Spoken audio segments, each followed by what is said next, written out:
Hello বন্ধুরা, study with অনুপমাতে আপনাদের সকলকে স্বাগতম। আজকে আমরা হাইড্রোডাইনামিক এই বইটার অনার্স ফাইনাল ইয়ারের চ্যাপ্টার 4 এর যে ম্যাথ আছে বা আর্টিকেল আছে 4.3 কেলভিনের পরিসঞ্চালন উপপাদ্য বর্ণনা ও প্রমাণ করো, মানে পরিসঞ্চালন বা সার্কুলেশন জিনিসটা কি, এটা আগে আমাদেরকে জানতে হবে। অর্থাৎ আমরা বর্ণনায় কি পাই, বহির্বল সমূহ মানে বাইরে থেকে যে বল প্রয়োগ করা সেই বল সমূহ সংরক্ষণশীল হলে এবং ঘনত্ব চাপ এর একটি ফাংশন বা ধ্রুবক হলে ঘনত্ব চাপ এর একটি মানে বহির্বলের একটি ফাংশন বা ধ্রুবক যদি হয়, তাহলে তরলে তো যে তরলটা রয়েছে সেই তরলে চলমান কোনো আবদ্ধ কুণ্ডলী বরাবরই হচ্ছে গিয়ে পরিসঞ্চালন হবে। আমরা চিত্র থেকে একটু বোঝার চেষ্টা করি। এই একটা বৃত্ত, এই বৃত্তটার এটা হচ্ছে গিয়ে কেন্দ্রবিন্দু আর এইটা হচ্ছে রেডিয়াস। তো আর এখানে একটা বিন্দু এই বৃত্তটাকে আবদ্ধ করে রেখেছে।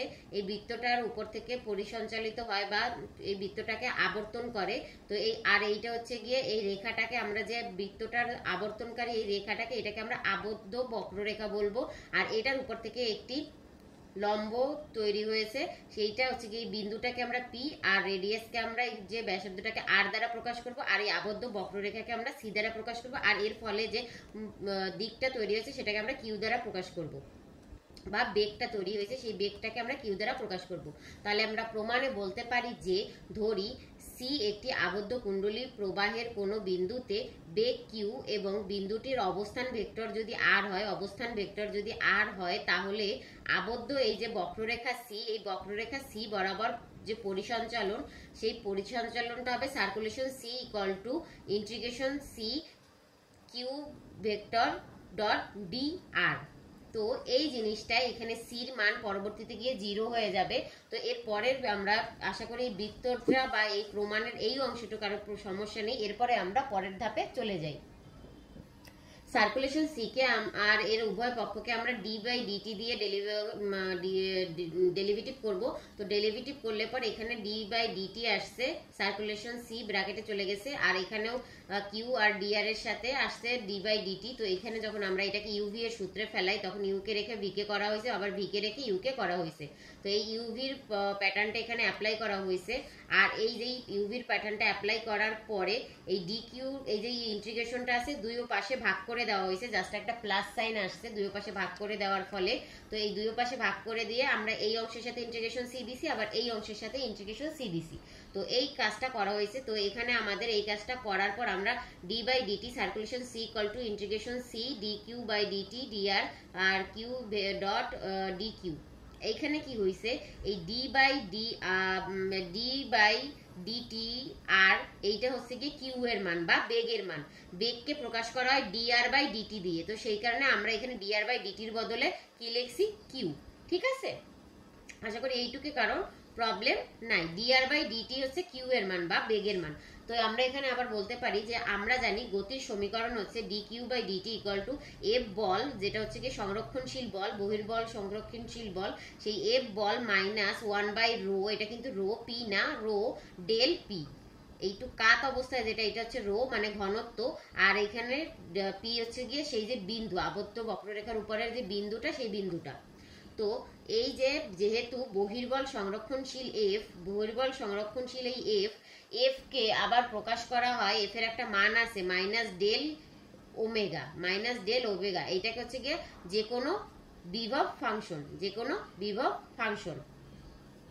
তাহলে আমরা যে 2 নাম্বার দিয়েছিলাম সেই 2 নাম্বার সমীকরণে ডি কিউ বাই ডিটি এর মান 1 নমে বসিয়ে, 2 নম্বর সমীকরণে আমরা ডি কিউ বাই ডিটি এর মানটা ছিল সেই মানটা আমরা এখন 1 নং সমীকরণে বসাবো।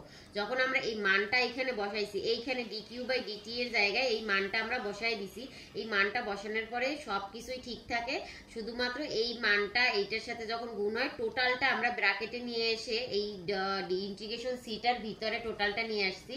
জাস্ট এখানে আমরা এই ব্র্যাকেটটা উঠাই দিয়ে এই জিনিসটাকে টোটাল একসাথে করছি, মানে এই ডিআর কে একবার এইটার সাথে গুণ দিছি, ডিআর কে একবার এইটার সাথে গুণ দিছি, তারপর ইন্টিগ্রেশনের এইটা প্লাস আনছি, তারপর হচ্ছে গিয়ে এই টোটালটা এইভাবে লিখে দিছি। তো এখানে আমরা বলতে পারি যে অতএব দিয়ে আমরা লিখবো যে ডেল এর পরিবর্তে ডেল এর এই যে ডেল ছিল, ডেল এর পরিবর্তে আমরা partial differential del by del R ব্যবহার করে পাই। আমরা এবার যে জায়গায় ডেল আছে সেইখানে ডেল এর জায়গায় কি করব, ডেল বাই ডেল আর লিখবো। এই del by del R del একই কথা। তো তো আমরা এখানে D omega D R D R, তারপর 1/ρ, আর এইখানে হচ্ছে গিয়ে del P by del R D R, আর হচ্ছে গিয়ে এই যে ডেল ওমেগা আছে না, এই ডেল ওমেগার পরিবর্তে আমরা পার্শিয়াল ডিফারেন্সিয়েশনের পরিবর্তে আমরা সাধারণ যে ডিফারেন্সিয়েশন আছে সেই ডিফারেন্সিয়েশনটা এখানে ডেলের জায়গায় ডি দিয়ে ব্যবহার করছি, ঠিক আছে। তো এবার আমরা কি করব, এইখানে যে অংশটা রয়েছে না, এইখান থেকে আমরা এই ডিফারেন্সিয়েশনের সাথে যদি ইন্টিগ্রেশন করা হয়, ডিফারেন্সিয়েশন আর ইন্টিগ্রেশন একসাথে করলে ইন্টিগ্রেশনটা উঠে যায়। তো সেই কাজটাই আমরা করব। প্রথম অংশের সাথে যখন আমরা করছি তখন এই ডি আর উঠে গেছে, শুধু ডি ওমেগা রয়েছে। তো আবার এই অংশের সাথে এইটা কাটা যায়, ঠিক আছে। এই ডি আর এই ডি আর কাটা যায়, কাটা গিয়ে শুধু থাকে ডি ওমেগা। আর এইখানে হচ্ছে গিয়া এই 1/ρ আছে যেটা, সেখানে ডি পি বাই ডি আর এর পরিবর্তে এই ডি আর কাটা যায়। এই জিনিসটা তো বুঝতে পারছেন। এখানে হচ্ছে ডি পি বাই রো থাকে, আর এইখানে কিউ ডট ডি কিউ, এই জিনিসটা এখানে বসে গেছে, ঠিক আছে। আর এইখানে এবার আমরা ডেরিভেটিভ আর ইন্টিগ্রেশনকে উঠাই দেওয়ার জন্য ডেরিভেটিভ আর ইন্টিগ্রেশনকে উঠাই দিয়ে ডি আর ইন্টিগ্রেশন একসাথে গুণ হইলে উঠে যায়। তো সেই মাইনাস আর হচ্ছে গিয়া এইখান থেকে এটা উঠে গেছে, আর এইখান থেকে এই যে মাইনাস সাইন কমন নেওয়ার কারণে সাইনগুলো চেঞ্জ হয়ে গিয়েছে।